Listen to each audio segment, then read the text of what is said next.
بسم اللہ الرحمن الرحیم۔ محترم ناظرین، السلام علیکم۔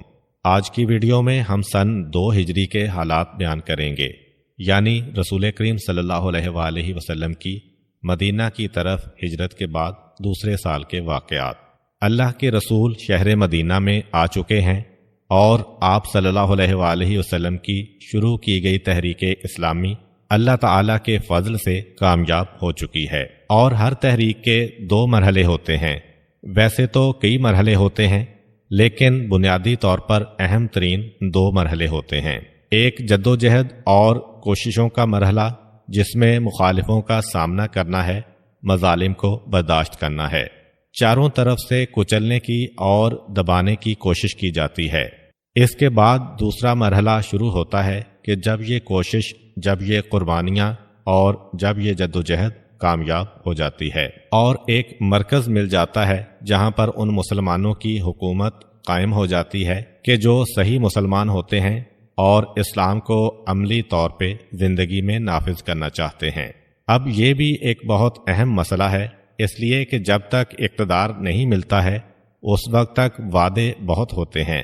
اب بڑا امتحان یہ ہے کہ جب اقتدار مل گیا تو کیا ان وعدوں کو پورا کیا جا رہا ہے، یا سیاسی جماعتوں جیسا طریقہ بن کے رہ گیا ہے کہ لوگوں کو اپنے قریب کرنے کے لیے اور اقتدار و حکومت حاصل کرنے کے لیے جھوٹے سچے ہر قسم کے وعدے کیے جائیں، لیکن جس وقت اقتدار و حکومت اپنے ہاتھ میں آ جائے تو انسان ہر چیز کو یہ کہہ کے ٹالنا شروع کر دے کہ ابھی حالات صحیح نہیں ہیں، اس وعدے پہ عمل نہیں ہو سکتا ہے۔ یہ 2 اہم ترین مرحلے ہیں، جس میں دوسرا مرحلہ کہ جب ظاہری اعتبار سے حکومت مل گئی تو وہ وفادار جو قربانیاں دیتے آ رہے ہیں، وہ مظلوم کہ جو اسلام کو کامیاب کرنے کی خاطر اپنے گھر بار کو چھوڑ رہے ہیں، کیا ان کی تمنائیں پوری ہو جائیں گی یا فقط یہ اقتدار و حکومت کا مسئلہ رہ جائے گا؟ ہم نے دیکھا کہ پیغمبر اسلام کو اب یہی امتحان درپیش ہے۔ 13 سال مکے میں کفار کے مظالم کو برداشت کرنے کے بعد، 13 سال مظلومیت کی زندگی گزارنے کے بعد، اور بار بار ایک جملہ کہنے کے بعد کہ قولوا لا الہ الا اللہ تفلحوا، اللہ کی وحدانیت کا کلمہ پڑھ لو، تم دنیا میں بھی کامیاب ہوگے، آخرت میں بھی کامیاب ہوگے۔ اب مدینے میں حکومت قائم ہو چکی ہے، اب پیغمبر اسلام کو اپنے اس وعدے کو پورا کر کے دکھانا ہے کہ جہاں اسلامی انقلاب آتا ہے، جہاں اسلامی نظام نافذ ہوتا ہے، وہ علاقہ اور وہ خطہ آخرت کے علاوہ دنیاوی اعتبار سے بھی کامیاب ہوتا ہے۔ مدینے کے اندر اسلامی حکومت قائم ہو گئی، پیغمبر اسلام حاکم وقت بن گئے، تو تاریخ میں یہ نہیں لکھا ہے کہ پیغمبر نے کہا کہ میں مسجد نبوی کا ایک گوشہ سنبھالتا ہوں، اب یہ تمہارا کام ہے، جس طرح سے چاہے سیاست کرو۔ نہیں، اللہ کے رسول آگے بڑھتے ہیں اور مدینے کی سیاست اپنے ہاتھ میں لیتے ہیں۔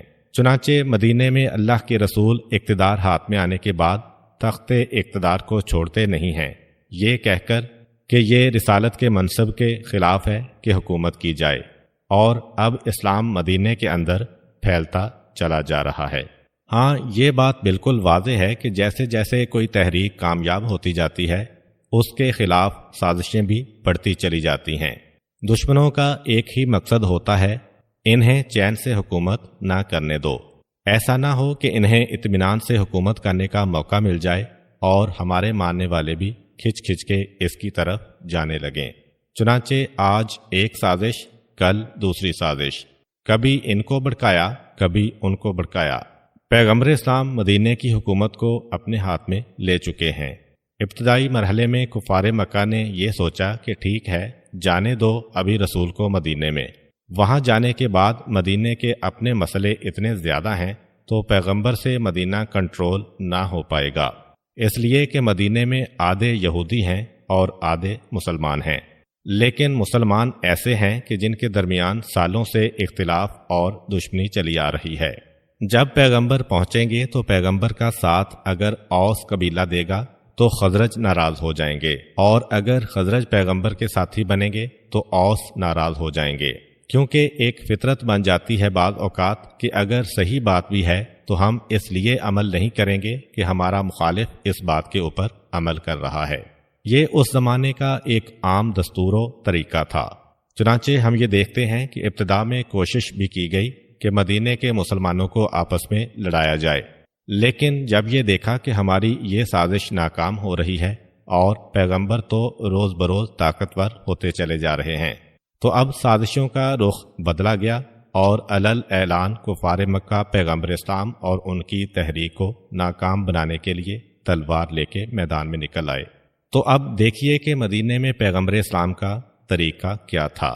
مدینے میں اسلامی حکومت قائم ہو گئی۔ پیغمبر کو معلوم ہے کہ ہمارے دشمن نہیں ہیں بلکہ اسلام کے دشمن ہیں، کیونکہ اگر کفار مکہ کو پیغمبر سے کوئی اختلاف تھا تو ایک طرح سے تو انہیں شکر کرنا چاہیے تھا کہ چلو ہمارا دشمن ہمارے علاقے سے چلا گیا، ہماری جان تو چھوٹ گئی، مدینے میں جو دل چاہے کرے۔ کیونکہ طریقہ یہی ہوتا ہے کہ اگر ہمیں کسی سے دشمنی ہے، کسی کے کاروبار سے یا کسی کی ذات سے، وہ اپنا کاروبار بند کر کے یہاں سے چلا جائے کہیں، ہم کہیں گے ٹھیک ہے ہمارا مسئلہ تو حل ہو گیا، ہم سے تو وہ دور ہو گیا ہے۔ لیکن پیغمبر سے اگر دشمنی ہوتی تو پیغمبر کے ہجرت کرنے کے بعد بات ختم ہو جاتی۔ وہاں تو دشمنی اسلام سے ہے، وہاں تو دشمنی مقصد رسول سے ہے، اس لیے کفار مکہ پریشان ہیں، مدینے کے خلاف سازشیں ہو رہی ہیں۔ اب دیکھیے پیغمبر نے ان سازشوں کا مقابلہ کیسے کیا۔ پیغمبر اسلام کو پتہ ہے کہ سازشوں کا سلسلہ بڑھتا چلا جائے گا۔ ایک طرف کفار مکہ اسلام کے خلاف سازشیں کریں گے، دوسری طرف مدینے کے یہودی ہیں، یہ بھی وقتی طور پہ خاموش ہو کے بیٹھ گئے ہیں لیکن مانیں گے نہیں، اور تیسری طرف خود مدینے کے مسلمانوں میں کچھ منافق ہیں۔ ان سب کا مقابلہ کرنا ہے۔ اس کا طریقہ کار کیا ہے؟ سنت رسول کیا ہے؟ سازشوں کا مقابلہ کرنے کے لیے پیغمبر اسلام نے سب سے پہلے توجہ دی۔ دیکھیے جنگ بدر بعد کا مرحلہ ہے، یہودیوں کے خلاف اقدامات بعد کا مرحلہ ہے، منافقین کی سازشوں کو ظاہر کرنا بعد کا مرحلہ ہے۔ ویسے تو ہماری عقل تو یہ کہتی ہے کہ جیسے ہی پیغمبر کو یہ اطلاع ملی تھی کہ یہ سازشیں ہو رہی ہیں، پیغمبر فوراً ایک لشکر لے کے مکے پہ حملہ کرتے تاکہ کفار مارے جاتے، ایک لشکر لے کے یہودیوں پہ حملہ کرتے، یہودی ختم ہو جاتے، اور ایک زوردار خطبہ مسجد نبوی میں دیتے جس میں سارے منافقوں کے نام بتا دیتے۔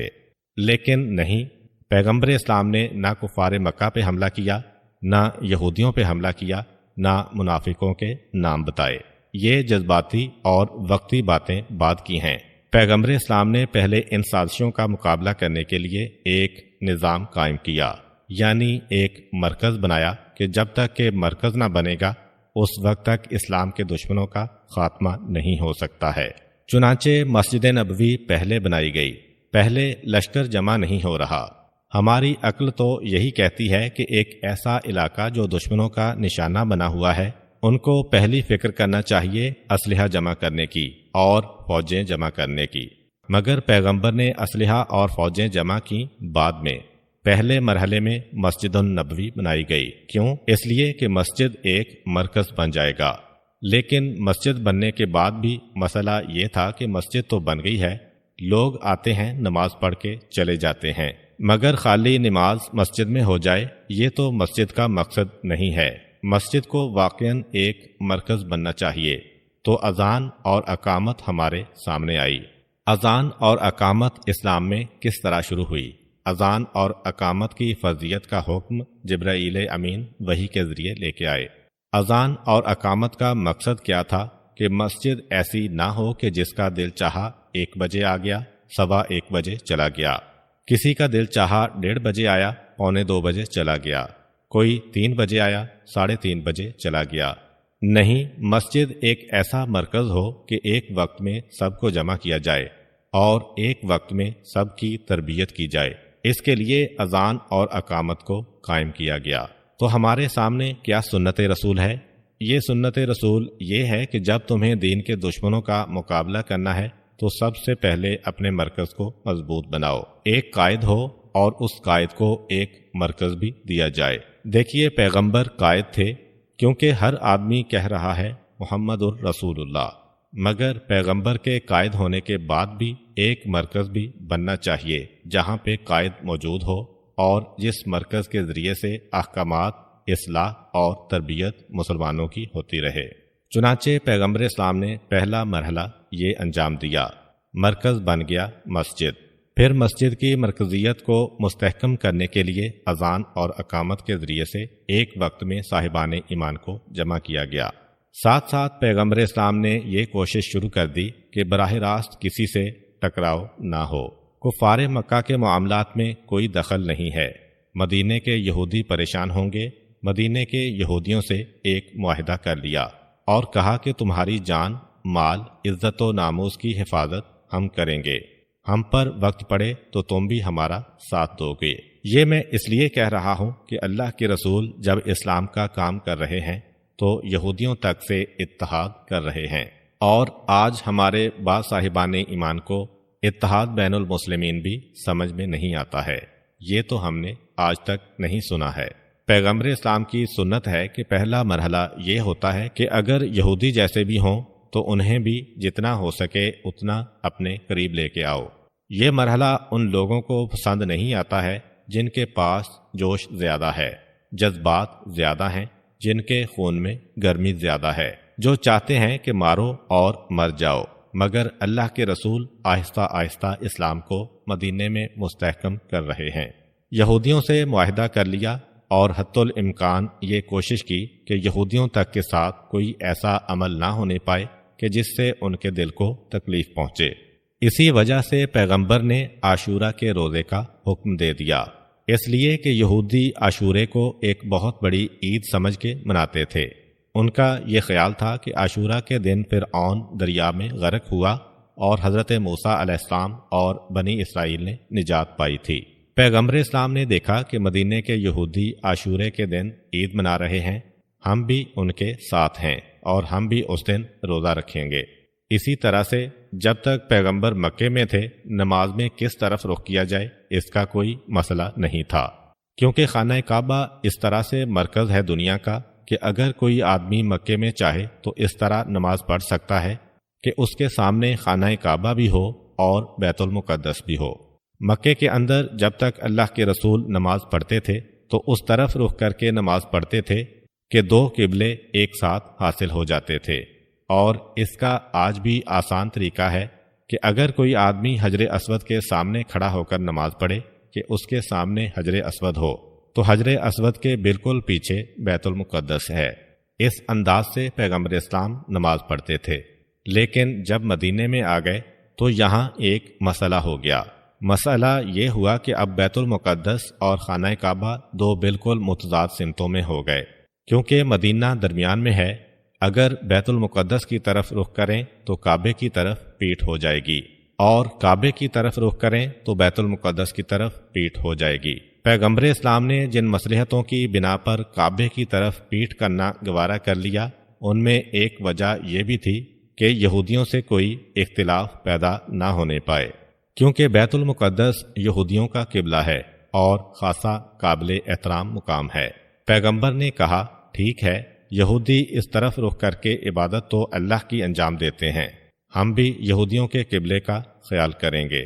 کعبے کی طرف پیٹھ ہو جائے کوئی بات نہیں، ہمیں اتحاد کو نہیں توڑنا ہے، ہمیں اپنی جانب سے کوئی جھگڑا شروع نہیں کرنا ہے۔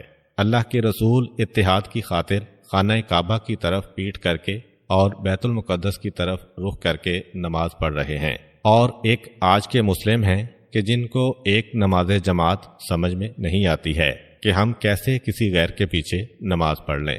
یہ ساری مصلحتیں ہیں کہ جن کو ہر دور میں ہمیں سامنے رکھنا چاہیے۔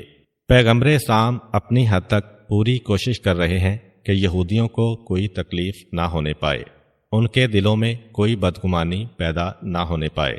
مگر یہودی وہ شریر قوم، وہ فتنہ پرست قوم جس نے اللہ کے بے شمار انبیاء کا مذاق اڑایا ہے اور ایک دن میں 70 انبیاء کا قتل کیا تھا، وہ ان باتوں سے اسلام کے قریب آنے والے نہیں تھے۔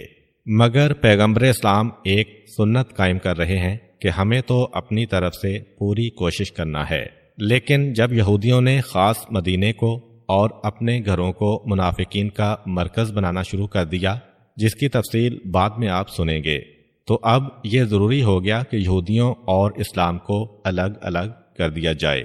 کیونکہ مدینے کے جتنے منافق تھے ان کا مرکز کہاں تھا، کہاں پہ وہ اپنا جلسہ کر سکتے تھے، کہاں پہ وہ اپنے ساتھیوں کو جمع کر سکتے تھے۔ مسجد نبوی میں تو اجازت نہیں ہے، اس کے علاوہ اور کوئی مسلمان اجازت دینے کو تیار نہیں ہے۔ یہودیوں نے اپنے گھروں کو کھول دیا، یہودیوں نے اپنے باغات کو کھول دیا کہ جن منافقوں کو اسلام کے خلاف کوئی سازش کرنا ہے آ جاؤ، ہم ان کو جگہ دینے کو تیار، ہم ان کو پیسہ دینے کو تیار۔ مسجد ضرار اگرچہ بعد میں بنی، مگر جن 4 آدمیوں نے بنائی وہ چاروں کے چاروں وہ تھے کہ جن کو پیسہ یہودیوں نے دیا تھا۔ تو یہودی مدینے میں بیٹھ کر جہاں پیغمبر کے آنے سے پہلے جو کفار تھے بت پرست، وہ یہودیوں کو قدم رکھنے کی اجازت نہیں دیتے تھے۔ پیغمبر اسلام نے یہودیوں کو مدینے میں آنے دیا، اسی مدینے میں پیغمبر کے خلاف اپنے گھر، اپنے باغات کو مرکز بنا دیا، اور ساتھ ساتھ کفار مکہ سے خط و کتابت شروع ہو گئی۔ آپ کو یاد ہوگا ایک دفعہ پہلے بھی ہم نے ذکر کیا تھا کہ جس وقت پیغمبر اسلام مدینے میں آ گئے تو کچھ ہفتے کے بعد ابو جہل کا ایک بڑا سخت خط آیا عبداللہ ابن ابی کے نام۔ یہ عبداللہ ابن ابی وہ ہے جو اب مسلمان ہو گیا ہے، کیونکہ سارا قبیلہ اس کا مسلمان ہو چکا ہے، ایک اکیلا کیا کرے، لیکن ہے تو منافق۔ یہ وہی ہے جو رئیس المنافقین کہلاتا ہے۔ اس کے نام ابو جہل کا خط آیا کہ اے عبداللہ، مجھے تم سے یہ توقع نہ تھی، ہمارے مجرم تمہارے پاس آئے ہیں اور تم ان کو پناہ دے رہے ہو۔ چلو خیر، اب 2 راستے ہیں تمہارے سامنے، یا تو انہیں باہر نکال دو، ہمارا تمہارا جھگڑا ختم، یا یہ کہ تم خود ان کا مقابلہ کر کے انہیں قتل کرو، ورنہ پھر ہماری تمہاری کھلی جنگ، ہمارا تمہارا کھلا مقابلہ۔ عبداللہ ابن ابی نے یہ خط ملتے ہی اپنے چند ہم خیال لوگوں کو جمع کیا۔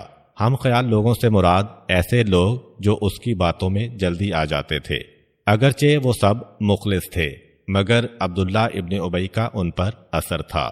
ان سب کو جمع کیا اور اپنے باغ میں ایک میٹنگ کی اور کہنا شروع کیا کہ دیکھو، یہ مکے والے ہمارے پرانے دوست ہیں، ہمارے ان کے کاروباری تعلقات ہیں، اگر وہ ہم سے ناراض ہو گئے تو بڑا مسئلہ ہوگا۔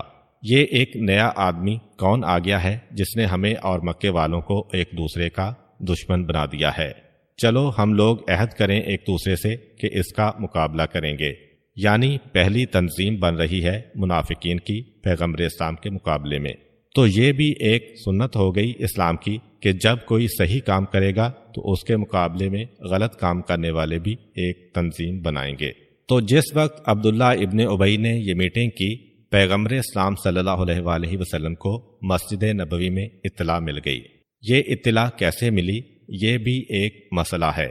دیکھیے، اسلام میں جن گناہوں کو بدترین گناہ قرار دیا گیا ہے، گناہ تو ہر گناہ ہوتا ہے، لیکن کچھ گناہ کو بہت ہی برا سمجھا گیا ہے۔ ان میں سے ایک ہے جاسوسی کا گناہ۔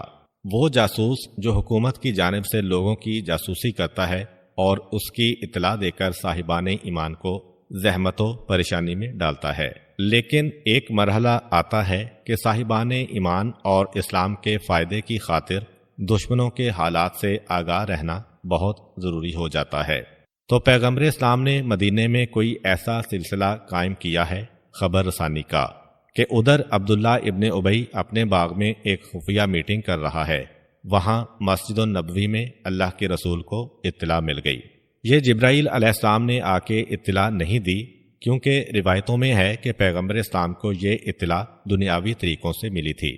چنانچہ ہم کہہ سکتے ہیں کہ ایک تحریک یا تنظیم کے لیے یہ بھی بہت ضروری ہے کہ ایسے وفادار ساتھی ہوں کہ جو قائد کا راز غیروں کو نہ پہنچائیں، البتہ زمانے کے حالات سے آگاہ کرتے رہیں مرکز کو اور صاحبان ایمان کو۔ جیسے ہی یہ اطلاع ملی، پیغمبر اسلام مسجد نبوی سے اس باغ میں تشریف لے گئے۔ عبداللہ ابن ابی کا باغ ہے، لیکن یہ بھی حکم ہے اسلام کا کہ اس موقع پر کسی کے مکان یا دکان یا جائیداد میں داخل ہونا جائز ہے، قائد یا اس کے نائب کی اجازت سے، جب اسلام اور مسلمانوں کے خلاف کوئی سازش ہو رہی ہو۔ پیغمبر اسلام باغ میں گئے اور پہلے تو قرآن کی چند آیتوں کی تلاوت کی، اور اس کے بعد کہا کہ اے عبداللہ ابن ابی، تمہارا کیا خیال ہے؟ کیا تم ہمارا مقابلہ کرنا چاہتے ہو؟ تو یاد رکھو یہ مت سمجھنا کہ مسلمان اتنے ہلکے یا کمزور ہیں کہ تمہاری بات سن کے تمہارا ساتھ دیں گے، نہیں، یہ ہمارے جانثار ہیں۔ کیا کہہ رہے ہیں پیغمبر اسلام؟ ایک ایسا دور آ جاتا ہے کہ جب انسان دین کو بھی بھول جاتا ہے۔ عبداللہ ابن ابی مدینے کا ہے، رسول مکے کے ہیں، ہم مدینے والے مکے والے کا ساتھ کیوں دیں؟ پیغمبر اسلام کہہ رہے ہیں کہ اے عبداللہ ابن ابی، تم یہ سوچ رہے ہو کہ جو مدینے کے مسلمان میرے چاروں طرف جمع ہو چکے ہیں وہ تمہاری باتوں میں اس لیے آ جائیں گے کہ تم ان کے ہم زبانوں ہم قوم ہو اور میں باہر سے آیا ہوں۔ یہ غلط خیال ہے تمہارا۔ یاد رکھو مجھے معلوم ہے اپنے ساتھیوں کے بارے میں، اگر تم مجھ پر یا مکے والوں پہ کوئی حملہ کرو گے تو پہلا خون تمہارے ہم قوم اور ہم زبان لوگوں کا بہے گا۔ یعنی پیغمبر اسلام بتا رہے ہیں کہ اگر تم نے ہم پر حملہ کیا تو ہماری حفاظت مدینے والے کریں گے، وہ قومیت کی جڑوں کو کاٹ دیں گے، وہ تعصب کی جڑوں کو کاٹ دیں گے، وہ دیکھیں گے کہ حق کہاں پہ ہے۔ ہمیں غیروں کی حفاظت کرنا ہے چاہے اپنوں کی گردن پہ تلوار چلانا پڑے، اس لیے کہ اپنا منافق ہے اور غیر مومن ہے۔ یہ اسلام ہے کہ دیکھو یہ خیال نہ کرنا فلاں معاملے میں کہ مثلا یہ اپنی قوم کا ہے، یہ غیر قوم کا ہے، یہ مہاجر ہے، یہ غیر مہاجر ہے۔ نہیں، پیغمبر کہہ رہے ہیں اور یہ پہچان بتا رہے ہیں کہ صحیح اسلامی تحریک کسے کہا جاتا ہے، کہ اگر تم ہم پر حملہ کرو گے تو ایسا نہیں کہ ہمارے جو ساتھی ہیں وہ تمہارا ساتھ دیں یا غیر جانبدار بن جائیں کہ چلو ہم گھروں میں بیٹھ جائیں، یہ دونوں آپس میں نمٹ لیں۔ نہیں، وہ تمہارے ساتھی، تمہاری قوم والے، تمہاری زبان بولنے والے، تمہاری ثقافت اور تہذیب پہ چلنے والے، وہ ہمیں بچائیں گے۔ پہلے تمہیں اپنے بھائیوں کا خون بہانا پڑے گا، پھر ہم تک پہنچ پاؤ گے۔ پیغمبر اسلام نے ایسے جوش و جذبے کے ساتھ یہ تقریر کی کہ عبداللہ ابن ابی گھبرا گیا اور گھبرا کے کہا، اللہ کے رسول، میں تو کوئی ایسی بات نہیں کہہ رہا تھا، یہ تو دوستوں کا مجمع تھا، ہم لوگ تبادلہ خیال کے لیے جمع ہوئے تھے۔ اور پیغمبر اسلام پورے اطمینان کے ساتھ واپس جا رہے ہیں۔ عبداللہ ابن ابی اتنا اس دن شرمندہ اور پریشان ہوا کہ ابو جہل کو اس نے اطلاع دے دی کہ فی الحال مدینے کے حالات اتنے خراب ہیں کہ اگر ہم مقامی اور غیر مقامی کی بحث چھیڑیں تو ہم ہی کو نقصان ہوگا، یہ ہمارے ساتھی رسول کی محبت میں اندھے ہو رہے ہیں۔ بس یہ یاد رکھیے، جسے منافق کہے کہ حالات خراب ہیں، مومن کے لیے وہی سب سے اچھے حالات ہیں۔ جب وہ منزل آ جاتی ہے کہ لوگ مقامی اور غیر مقامی کو نہیں دیکھتے، مہاجر و غیر مہاجر کو نہیں دیکھتے، بلکہ اسلام اور ایمان کو دیکھتے ہیں، وہ پیغمبر کا مقصد ہے۔ عبداللہ ابن ابی نے کہا کہ اے ابو الحکم، فی الحال تیرے بس میں نہیں ہے مسلمانوں کو آپس میں لڑانا۔ تو بس ایک مرتبہ قریش مکہ نے یہودیوں کو خط لکھا کہ مسلمانوں میں جو ہمارے مطلب کے آدمی تھے وہ تو ناکام ہو گئے، اب تم ہی ہمارا ساتھ دو اور مسلمانوں کو آپس میں لڑاؤ۔ چنانچہ یہودیوں نے دو طریقے سے اسلام پر حملہ کیا، ایک منافقین کو مالی مدد دے کے اور اپنا گھر ان کو مہیا کر کے، اور دوسرا یہ کہ مسلمانوں کے درمیان آپس میں اختلاف ڈال کے۔ چنانچہ ایک دن پیغمبر اسلام کے وفادار و جانثار ایک جگہ بیٹھے ہیں، مختلف مسائل پر بحث کا سلسلہ جاری ہے کہ اتنے میں شاس بن قیس نامی یہودی آ گیا اور آ کر ان کے پاس بیٹھ گیا۔ مسلمانوں کے درمیان پیغمبر کا اور پیغمبر سے پہلے کے حالات کا تذکرہ ہو رہا ہے کہ اللہ کے رسول نے تو ہم کو بنا دیا، پہلے ہم کیا تھے، کتنی بدتر ہماری حالت تھی۔ شاس یہودی نے ایک مرتبہ تھوڑی باتیں اوس اور تھوڑی باتیں خزرج کے درمیان کرنا شروع کر دیں کہ کیا تمہیں یاد ہے کہ پہلے ہم میں کیسی جنگیں ہوتی تھیں؟ ارے یاد ہے، وہ فلاں قبیلہ تو ہمارے باپ کا قاتل ہے، فلاں قبیلے نے تو ہمارے بھائی کو قتل کیا ہے۔ وہ اسلام سے پہلے کی باتیں یاد دلانا شروع کر دیں۔ اچھا، بعض اوقات بیچارے مخلص مسلمانوں کو بھی پتہ نہیں چلتا ہے کہ یہ اس قسم کی فتنہ پردازی کی باتیں کرنے والا کون ہے۔ وہ آہستہ آہستہ ایسے اندھے ہو جاتے ہیں کہ کھو جاتے ہیں ان باتوں میں، اور تب پتہ چلتا ہے جب اپنا نقصان کر لیں۔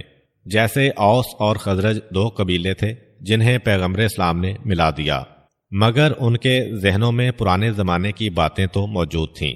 جیسے ہمارے ہاں ہندوستان سے جو مہاجر آتے ہیں مہاجر ہیں، مگر ان میں کوئی دہلی والا ہے، کوئی لکھنؤ والا ہے، اور وہ 200-250 سال پہلے بادشاہوں کے زمانے میں جو دہلی اور لکھنؤ کا اختلاف تھا وہ اب تک چلا آ رہا ہے۔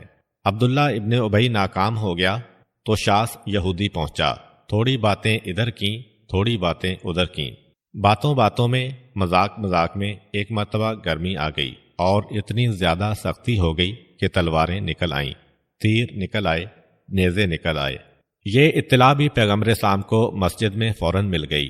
ایک مرتبہ پیغمبر آئے اور آنے کے بعد پہلے تو قرآن کی اس آیت کی تلاوت کی کہ اللہ کی اس نعمت کو یاد کرو کہ تم ایک دوسرے کے جانی دشمن تھے اور آگ کے دہانے پر کھڑے ہوئے تھے، اللہ نے تمہارے دلوں میں محبت پیدا کر کے تمہیں بچایا، اور پھر ایک خطبہ دیا کہ خبردار اگر کسی نے تقوی کے علاوہ کسی اور وجہ سے کسی کو بہتر سمجھا تو اس کا اسلام اور رسول سے کوئی تعلق نہیں ہے، اس لیے کہ مثلاً یہ ہمارے علاقے کا ہے چاہے بے نمازی ہو، اور وہ ہمارے علاقے کا نہیں چاہے دیندار ہو، یہ اگر کسی نے فرق کر دیا تو اس کا اللہ اور اللہ کے رسول سے کوئی تعلق نہیں۔ لیکن ایک مرتبہ کی ناکامی کے بعد عبداللہ ابن ابی تو خاموش ہو گیا، یہودی خاموش نہیں ہوئے، وہ تو بڑے تجربے کار تھے۔ انہوں نے کہا کہ بہرحال ہم پیچھے لگے رہیں گے مسلمانوں کے۔ جب پیغمبر اسلام نے دیکھا کہ ہماری طرف سے تو یہودیوں کی اتنی حمایت، اتنی مدد کہ ہم ان کی خاطر روزہ رکھ رہے ہیں جس دن وہ رکھ رہے ہیں، عید منا رہے ہیں جس دن وہ منا رہے ہیں، قبلہ وہ اختیار کیا ہوا ہے کہ جو ان کا ہے، مگر وہ اس سے غلط فائدہ حاصل کرتے ہوئے ہمارے قریب آ کے ہم کو لڑوا رہے ہیں، تو آہستہ آہستہ پھر پیغمبر اسلام نے حدود قائم کر دیں۔ عاشورے کی عید کا حکم ختم ہو گیا، رمضان کے روزے آ گئے، عاشورے کے روزے ختم ہو گئے کہ اب عاشورے کا روزہ رکھنے کا حق کسی کو نہیں، اور قبلے کا مسئلہ بھی پیش آ گیا اور قبلے کو بدلا گیا۔ جب ہماری طرف سے اتحاد کی ہر ممکن کوشش کے باوجود مسلسل وہاں سے اعتراض ہو، اعتراض بھی برداشت ہو جائے گا، مسلسل وہاں سے سازشیں ہوں، ریشہ دوانیاں ہوں، تو پھر انسان کو ایک حد پہ جا کے کھڑا ہو جانا پڑتا ہے۔ پیغمبر نے قبلہ بھی بدلوایا، پیغمبر نے روزے بھی کینسل کروائے، پیغمبر نے عید کو بھی ساقط کیا، اور مسلمانوں کو یہ حکم دیا کہ اب تمہیں اپنے طریقے پہ چلنا ہے۔ اسی دوران جب مسلمان یہودیوں سے دور ہونے لگے، کیونکہ عید ختم ہو گئی، یہودی عید منا رہے ہیں، مسلمان ان کے قریب نہیں جا رہے، یہودی روزہ رکھ رہے ہیں، مسلمان ان کے قریب نہیں جا رہے۔ پہلے کیا تھا؟ وہ بھی عید منا رہے، ہم بھی عید منا رہے ہیں، سب ایک ساتھ ایک ہی رنگ میں رنگ جاتے تھے۔ اب جب الگ ہونے لگے تو قریش مکہ کی پریشانی اور بڑھ گئی کہ یہودی بھی ناکام ہو رہے ہیں۔ پہلے ہم نے عبداللہ ابن ابی کو کھڑا کیا، وہ بھی ناکام، یہودیوں کو لائے، وہ بھی ناکام، تو اب خود قریش مکہ علل اعلان سامنے آ گئے۔ اب قریش مکہ نے کیا کیا؟ انہوں نے دیکھا کہ یہودیوں کے ناکام ہو جانے کے بعد، عبداللہ ابن ابی کے ناکام ہو جانے کے بعد مسلمان اور طاقتور ہو گئے ہیں، کیونکہ ہر دشمن جب ناکام ہوتا ہے تو بہرحال مسلمانوں کو ایک خوشی، ایک قوت حاصل ہو جاتی ہے۔ انہوں نے کہا اب ہمیں خود میدان میں نکلنا ہے۔ چھوٹے چھوٹے 20، 30، 50 آدمیوں کے دستے بنائے، اور ان کا کام یہ ہے کہ اکثر مدینے کے قریب ٹہلتے ہیں، ہتھیاروں کی نمائش کرتے ہیں، تاکہ مدینے کے مسلمانوں کے دل میں ڈر پیدا ہوتا چلا جائے۔ خصوصاً جب ہجرت کا اگلا سال آ گیا، پہلے سال تو پیغمبر اسلام نے مسجد بنائی، نماز جماعت قائم کی، یہودیوں سے تعلقات بنائے۔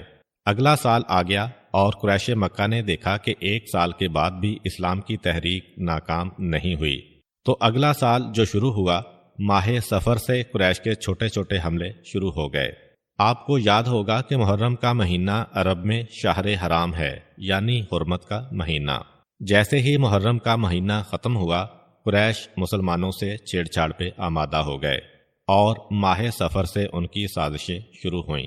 صفر، ربیع الاول، ربیع الثانی، جمادی الاول، جمادی الثانی، رجب اور شعبان، یہ 7 مہینے گزرے۔ 8واں مہینہ رمضان کا آیا، جس میں جنگ بدر ہوئی۔ رمضان 8واں مہینہ تھا، انتظار کیا قریش نے، احترام کے مہینے ختم ہوئے۔ اب جو 7 مہینے گزرے ہیں، ان 7 مہینوں میں 6 لشکر قریش مکہ سے مدینے کی جانب آئے ہیں۔ یہ ہم اس لیے بتا رہے ہیں کہ جنگ بدر ایک دم سے نہیں ہو گئی، بلکہ قریش نے مسلسل چھیڑ چھاڑ شروع کی۔ چنانچہ قرآن نے یہاں جہاد کا حکم دیا۔ آیت کیا آئی کہ آج اللہ اجازت دیتا ہے ان لوگوں کو کہ جن پر حملہ کیا جا رہا ہے اور ان پر ظلم ہو رہا ہے، یعنی مسلمانوں کی طرف سے جنگ شروع نہیں ہوئی۔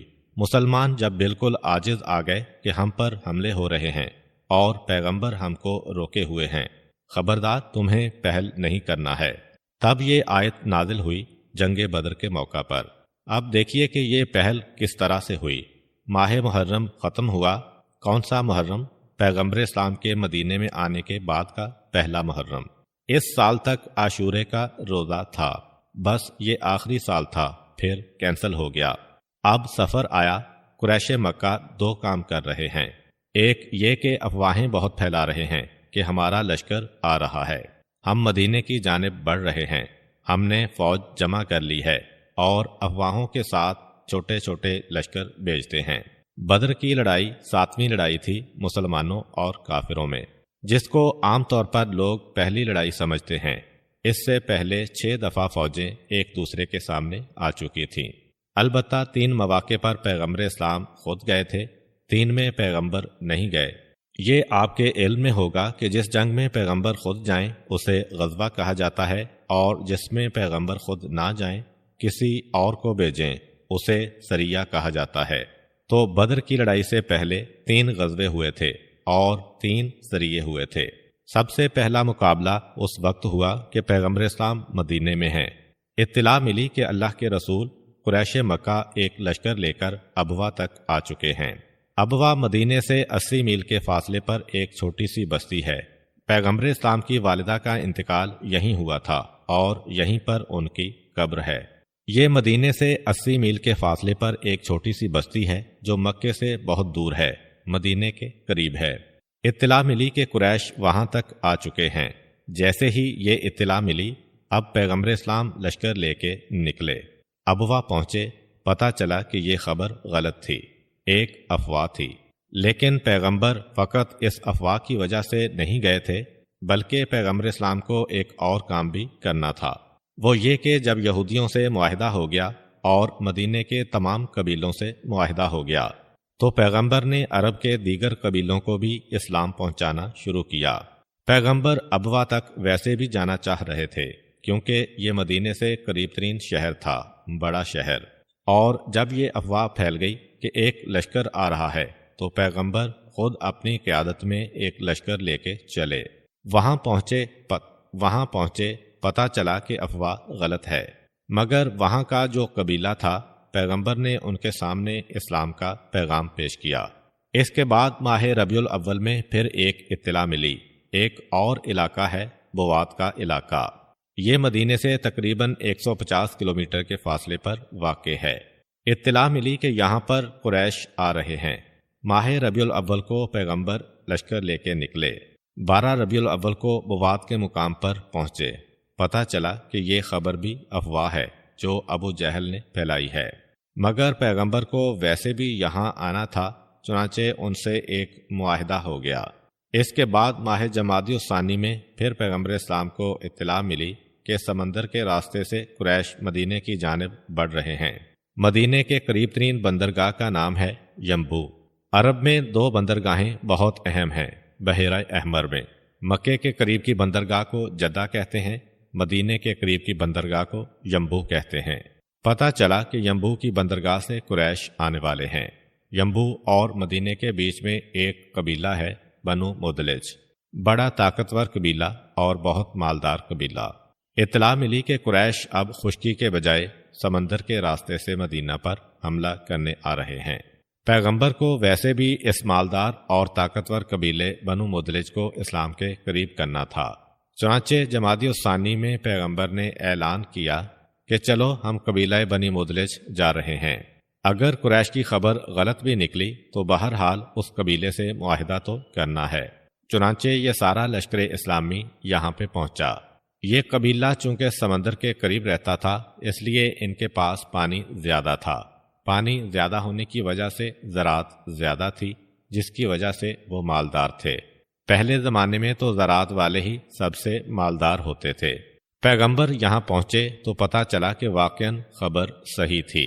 قریش کا ایک دستہ یہاں سے گزرا تھا، مگر مسلمانوں کی آمد کی خبر پا کے وہ واپس چلا گیا تھا۔ پیغمبر اسلام نے کہا کہ ہم یہاں 10-12 دن ٹھہریں گے، موسم بھی اچھا ہے، آب و ہوا بھی ٹھیک ہے، اور یہ ایک طاقتور قبیلہ ہے، اس کو اپنے قریب کرنا ہے۔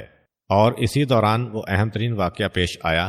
قبیلہ بنو مدلج جس مقام پر آباد تھا اس کا نام تھا ذوالعشیرہ یا عشیر۔ پیغمبر اسلام پھر جمادی الثانی میں واپس مدینے میں آ گئے۔ یہ 3 جنگیں تو ایسی تھیں جس میں رسول خود گئے، ابوا میں، بوات میں اور عشیر میں، اور اس دوران 3 چھوٹے چھوٹے لشکر پیغمبر اسلام نے بھیجے ہیں۔ ایک مرتبہ پیغمبر اسلام کے چچا حضرت حمزہ رضی اللہ تعالی عنہ کی قیادت میں۔ جناب حمزہ پہلی شخصیت ہیں کہ جن کو پیغمبر نے اسلام کی پہلی فوج کا سپہ سالار بنا کے بھیجا تھا۔ خود پیغمبر تو سب سے پہلی فوج لے کے گئے، اپنے علاوہ اگر کسی کو سپہ سالار بنایا تو پہلا نام جناب حمزہ کا تھا۔ اطلاع ملی کہ ساحل سمندر کے قریب ابو جہل جا رہا ہے۔ 20 مہاجروں کا لشکر تیار کیا اور جناب حمزہ نے اس کی قیادت کی تھی، کسی انصاری کو نہیں ملایا، کیونکہ ابو جہل نے خط لکھا تھا مہاجرین مدینہ کے نام کہ ہم نے مدینے کے اندر اپنا کام شروع کر دیا ہے، اور ان قریب وہ وقت آنے والا ہے کہ مدینے کے مقامی لوگ تمہیں دھکے دے کے نکال لیں گے، پھر تم کہاں جاؤ گے، پھر ہم تم سے بدلہ لیں گے۔ تو پہلا لشکر جو پیغمبر نے بنایا، جس میں خود نہیں تھے، جناب حمزہ تھے، سارے مہاجرین اس میں شامل کیے، صرف یہ بتانے کے لیے کہ یہ مت سمجھو کہ ہم کسی کے سہارے پہ مدینے میں رہ رہے ہیں، ہمارا سہارا تو اللہ کے اوپر ہے، کوئی ساتھ دے یا نہ دے، بہرحال اسلام کو کامیاب ہونا ہے۔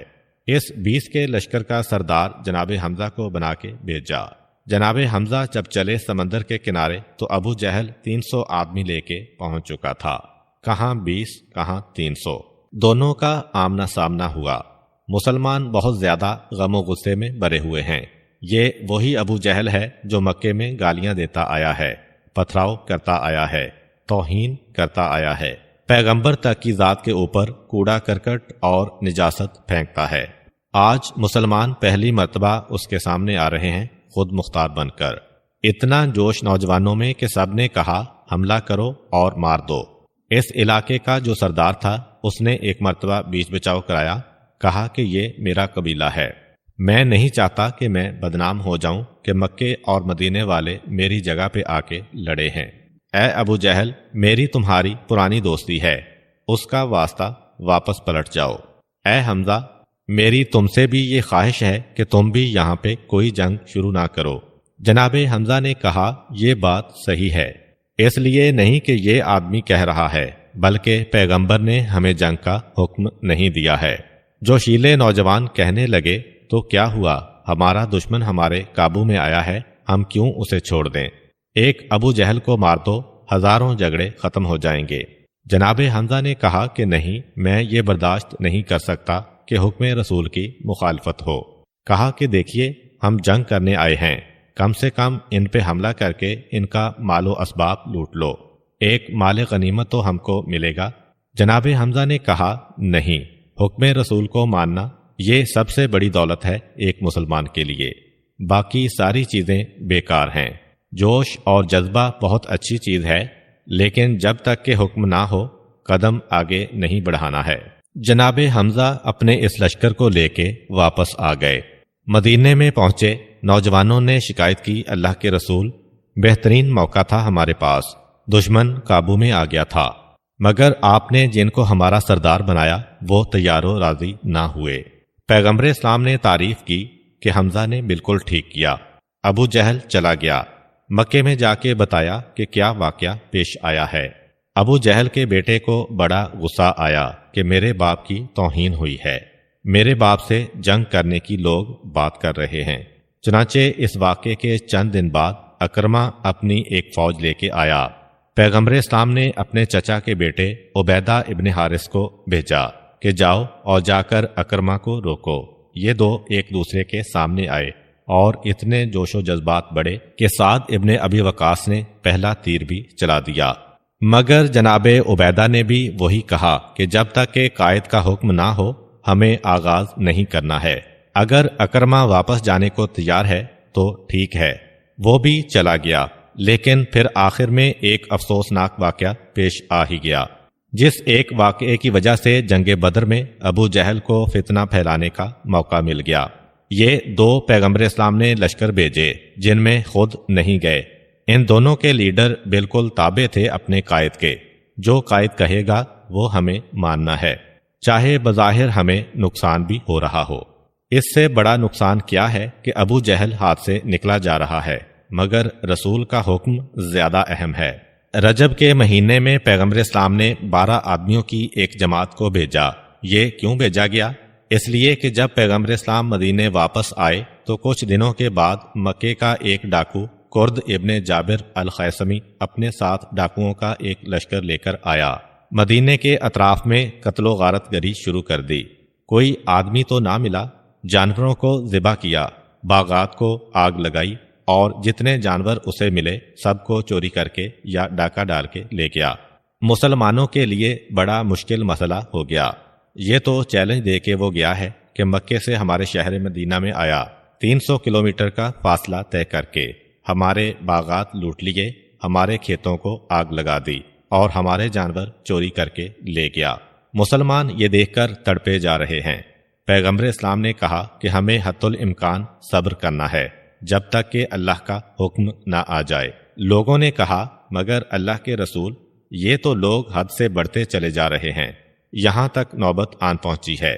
پیغمبر اسلام نے کہا ٹھیک ہے، اب میں چھوٹا سا دستہ بناتا ہوں اور ان کو ایک ڈھال اور حفاظت کے لیے مدینے سے باہر بھیجتا ہوں، تاکہ آئندہ ایسا نہ ہو کہ ایک دم سے یہاں سے لوٹ مار کر کے کوئی چلا جائے۔ اپنے ایک پھوپھی زاد بھائی عبداللہ ابن جہش اور ان کے ساتھ 12 آدمیوں کو مقرر کیا اور کہا کہ تم جاؤ، اور تمہارا کام کیا ہے یہ میں ابھی نہیں بتا رہا ہوں۔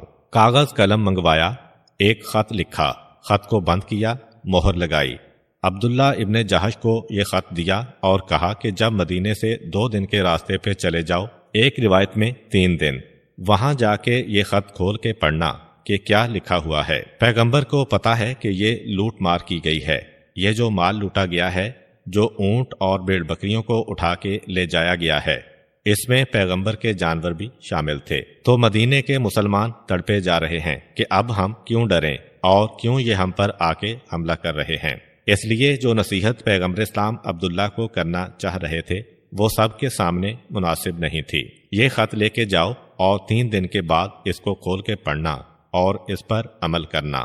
اب سب کو بے چینی ہے کہ کیا لکھا ہوا ہے، خصوصاً عبداللہ اور ان کے ساتھیوں کو، مگر حکم رسول ہے کہ خبردار 3 دن تک یہ خط نہیں کھول سکتے ہو۔ چنانچہ یہ خط اسی طرح لے کے چلے۔ 3 دن کے بعد یہ ایک ایسی جگہ پر پہنچے جہاں سے ایک راستہ مکے سے طائف جاتا تھا۔ طائف میں سارے مکے کے سرداروں کی کوٹھیاں، باغات، بڑے بڑے دولت کے ذخیرے تھے۔ جب وہاں پہ پہنچ گئے تو رک گئے۔ اب ہر ایک کو بے چینی ہے خط کھولنے کی۔ خط کھولا گیا تو پیغمبر نے صرف ایک جملہ لکھا تھا کہ تمہارا کام ہے کہ بس یہیں بیٹھ جاؤ، قریش کچھ بھی کریں تمہیں کوئی جواب نہیں دینا ہے، یہاں تک کہ جب مدینے پر حملہ کرنے آئیں تب بھی ان سے کچھ نہیں کہنا ہے، ہمیں آ کے اطلاع دے دینا ہے۔ سارے مسلمان بڑے مایوس ہو گئے۔ ارے ہم تو سمجھے تھے یہ لکھ کر بھیجا گیا ہوگا خفیہ طریقے سے کہ یہاں قریش کے جو قافلے جا رہے ہیں ان پہ حملہ کر دینا، اور جتنا ہمارا مال لوٹا گیا ہے اتنا ہی مال تم قریش سے واپس لے لینا۔ مگر یہ تو بہت ہی ٹھنڈا اور دھیما قسم کا خط ہے۔ یہ بھی ایک مسئلہ ہو جاتا ہے جوشیلے نوجوانوں کے لیے کہ قائد کی قیادت کا تقاضا ہے کہ وقت سے پہلے ہمیں کوئی کام نہیں کرنا ہے، اور نوجوان بفرے جا رہے ہیں کہ جی ہم کیوں پیچھے ہٹیں اور ہم کیوں خاموش ہو جائیں۔ پیغمبر اسلام کے خط کے باوجود اتنا جوش آ گیا ان نوجوانوں میں کہ قریش کا ایک تجارتی قافلہ، تجارت میں جو انہیں نفع ہوا تھا وہ نفع لے کر قافلہ مکے سے طائف جا رہا تھا۔ طائف میں سب کچھ جمع ہوتا ہے تو گویا اس زمانے میں بینک وہاں پہ تھے۔ جب ان کے قریب وہ پہنچے تو ان کو چونکہ اپنا مال لوٹے جانے کا صدمہ تھا، انہوں نے اس قافلے پہ حملہ کر دیا۔ اور ان لوگوں کے پاس نہ کوئی فوج ہے نہ کوئی طاقت ہے، اور اس میں عمر ابن حضرمی کو قتل کر دیا۔ یہ عمر ابن حضرمی بہت ہی بدترین کافر تھا اور حرب کا حلیف تھا، چنانچہ اس کی ایک حیثیت تھی مکے میں، اور 2 آدمیوں کو گرفتار کر لیا جو مغیرہ کے پوتے تھے، یعنی ولید کے بیٹے تھے، خالد ابن ولید کے بھائی، اور واپس مدینے آئے بڑے خوش کہ اتنا سامان ہم کو ملا ہے، جو ہمارا لوٹا گیا مال وہ سب ہم کو واپس مل گیا۔ تو سب ہم کو واپس مل گیا۔ جیسے ہی مسجد نبوی میں داخل ہوئے، یہ تو بڑے خوش ہیں کہ پیغمبر تعریف کریں گے، یہ پہلی مرتبہ کسی مسلمان نے اینٹ کا جواب پتھر سے دیا ہے۔ خوش گئے، اللہ کے رسول مبارک ہو، ہم ایک خوشخبری لے کے آ رہے ہیں، مسلمانوں کو پہلی کامیابی ہو رہی ہے۔ کیا خوشخبری ہے؟ یہ مال غنیمت ہے، یہ قیدی ہیں۔ روایت میں یہ ہے کہ اب تک جب سے اسلام آیا ہے، لوگوں نے پیغمبر اسلام کو اتنے جلال میں نہیں دیکھا تھا۔ پیغمبر اسلام ایک مرتبہ جلال کے عالم میں کہتے ہیں، اٹھاؤ اس مال کو اور نکل جاؤ مسجد سے باہر، اور تم لوگ اس وقت میرے سامنے بھی نہ آؤ۔ تم نے میرے حکم کی خلاف ورزی کیوں کی؟ میں نے تمہیں منع کیا تھا، تمہیں پہل نہیں کرنا ہے۔ حالات کا تقاضا یہ ہے کہ پہل نہیں کرنا ہے۔ کتنی بڑی تم نے غلطی کی ہے۔ اچھا، یہ سب مخلص تھے، ان میں معاذ اللہ کوئی منافق نہیں ہے، ان میں معاذ اللہ کوئی دشمن نہیں ہے، سب مخلص ہیں۔ لیکن بعض اوقات مخلص لوگ اگر حکمت سے کام نہ لیں تو ان کا بھولا پن اسلام کے لیے اور قائد کے لیے مسئلہ بن جاتا ہے۔ مخلص لوگ ہیں لیکن جوشیلے اور جذباتی ہیں۔